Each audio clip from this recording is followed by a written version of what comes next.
día. Son las 7:42 de la mañana, pero han sido días bastante, de bastante salida de personas a las calles, participación en procesiones, gente que ha salido a realizar actividades al aire libre, pero han estado en algún momento en lugares donde hay muchas personas, mucha aglomeración de personas. Y recordemos que todavía está presente la COVID-19 entre nosotros.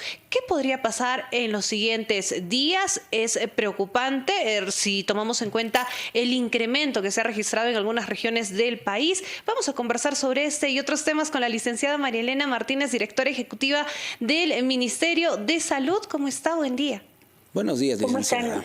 Buenos días, Jorge, Noemí.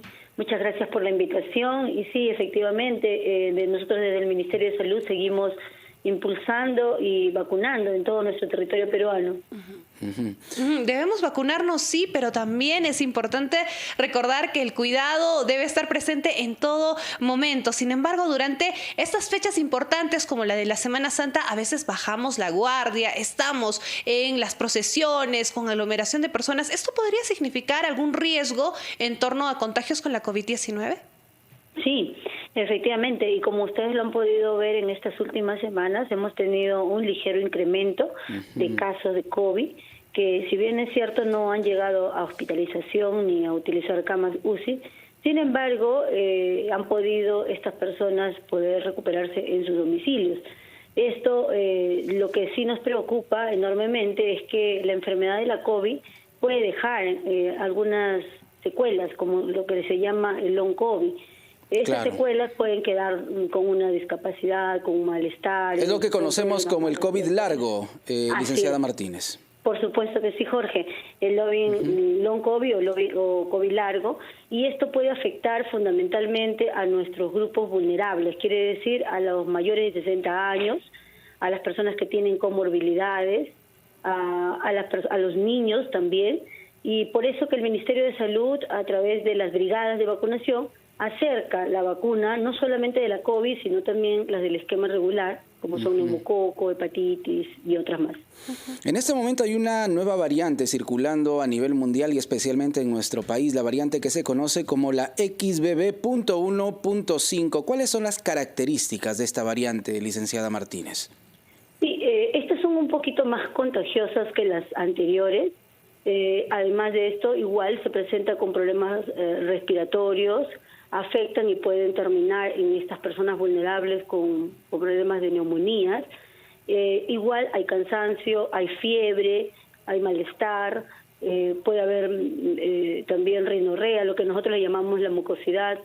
Se torna como un resfrío, ¿no?, que empieza a complicarse posteriormente. Por eso es que no podemos bajar la guardia y no podemos olvidarnos también, Jorge y Noemí, de las medidas de lavado de manos, ¿no?, que ya lo hemos un poco olvidado. Entonces hacemos recordar a la población que nuevamente hay que retomar estas medidas importantes para poder cuidarnos no solamente de la COVID, sino también de otras enfermedades respiratorias.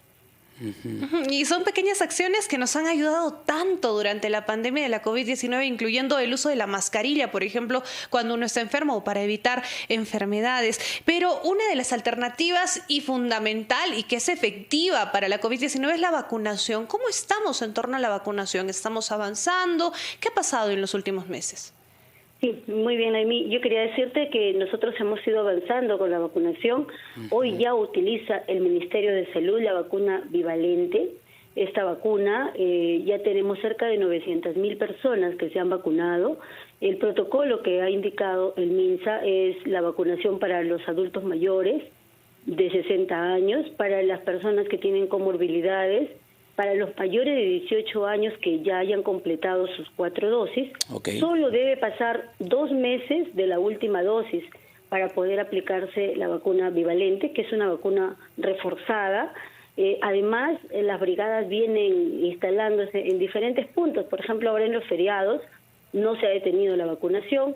Tenemos el encargo de la ministra de Salud, la doctora Rosa Gutiérrez, de continuar, y lo estamos haciendo. Y por eso solo pedirle a los ciudadanos no bajar la guardia, completar la vacunación, y si han olvidado su carnet, porque hay algunos que han olvidado y los hemos encontrado en los mercados, en las plazas, no importa, acérquense, por favor, acérquense, porque nosotros podemos filtrar a través en el internet una plataforma digital y podemos identificar qué vacuna le está Ese faltando. punto es muy importante, licenciada Martínez. Continúe con nosotros, por favor, para seguir hablando al respecto. La licenciada María Elena Martínez, directora ejecutiva del MINSA, conversa aquí en la Rotativa del Aire sobre la importancia de seguir cuidándonos y de seguir vacunándonos frente a este incremento de casos de la COVID-19. Volvemos con ella y con más en RPP, la voz de todo el Perú.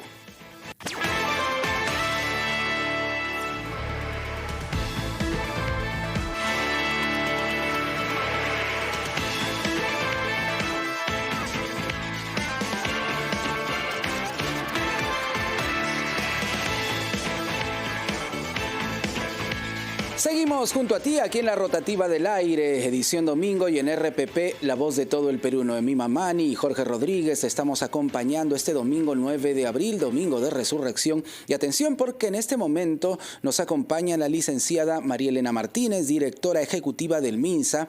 Recuerden, amigos, que los casos de la COVID-19 se han incrementado durante los últimos días, durante las últimas semanas. Es importante seguir cuidándonos y seguir vacunándonos. Por ello, licenciada Martínez, hay que incidir en un punto. ¿Qué pasa si una persona, si un ciudadano ha perdido su carnet de vacunación? ¿Cómo puede hacer para acercarse al punto de inmunización y no tener problemas? Bien, gracias Jorge por la pregunta.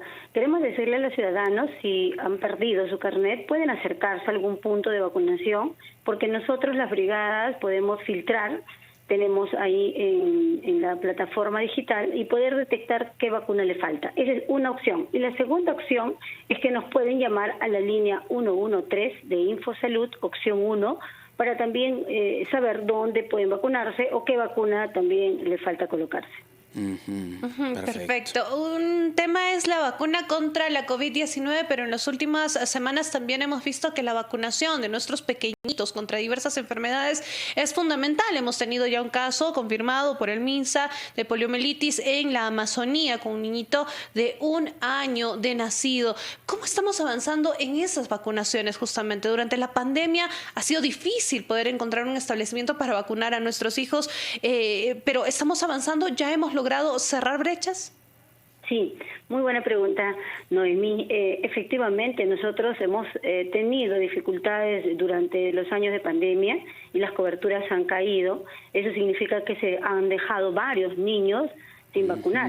Claro. En el 2022 hemos recuperado la vacunación, hemos logrado tener más del 80%. Sin embargo, este año, 2023, tenemos una meta importante de superar el 85%. En estos meses hemos visto que los niños tienen que ir a completar su vacuna y su esquema. El Perú tiene uno de los mejores esquemas de vacunación y eso le pedimos a los padres de familia, a los cuidadores, a llevarlos, porque necesitamos completar. También hay algo importante que decirle: si algún papito dejó de vacunar a su niño en los años de pandemia o recientemente en el 2022, puede acercarse. Contamos con vacunas en los más de 8.000 establecimientos de salud de todo el territorio peruano. Hay vacunas contra la polio, sarampión, difteria, enfermedades que ya no se han visto desde muchos años. Enfermedades que te pueden dejar con secuelas o pueden fallecer. Entonces, los niños tienen que completar sus esquemas. Las vacunas son muy seguras, son eficaces, son de calidad y sobre todo que el Estado peruano las ofrece de manera gratuita. Eso es importante. Para finalizar, licenciada Martínez, por favor, ¿qué recomendaciones para nuestros oyentes, televidentes, ahora que se habla de un incremento de casos de la COVID-19, es importante seguir cuidándonos? ¿Qué recomendaciones desde el MINSA, por favor? Bien, desde el Ministerio nosotros seguimos recomendando las medidas como es el lavado de manos, en el transporte utilizar la mascarilla porque no estamos seguros con quiénes estamos viajando, también en los establecimientos de salud o en los hospitales, pero lo más importante es la vacunación. Para aquellas personas que no han completado sus vacunas, el Ministerio de Salud pone a disposición los puntos de vacunación. Las brigadas continúan trabajando enormemente. Hay que felicitar a todo el personal de salud que sigue luchando contra la COVID-19 y otras enfermedades más, para que los ciudadanos puedan acercarse a recibir sus vacunas. No hay que bajar la guardia. Muy bien. Licenciada, solo una precisión, por favor, con respecto a la vacuna bivalente. A la fecha, las personas que tienen 3 dosis pueden recibir la bivalente. ¿Hay alguna variación de repente en ese aspecto? No, personas que tienen 3 dosis pueden recibir ya la vacuna bivalente, así que los invitamos, sobre todo, Noemí, que ahora se viene el invierno, que es muy complicado y que deberían estar protegidos todos. Perfecto, muchísimas gracias. Gracias, licenciada María Elena Martínez, Jorge, directora ejecutiva del MINSA. Muy amable, gracias por acompañarnos. 7:58, Jorge. Sí, 7:58.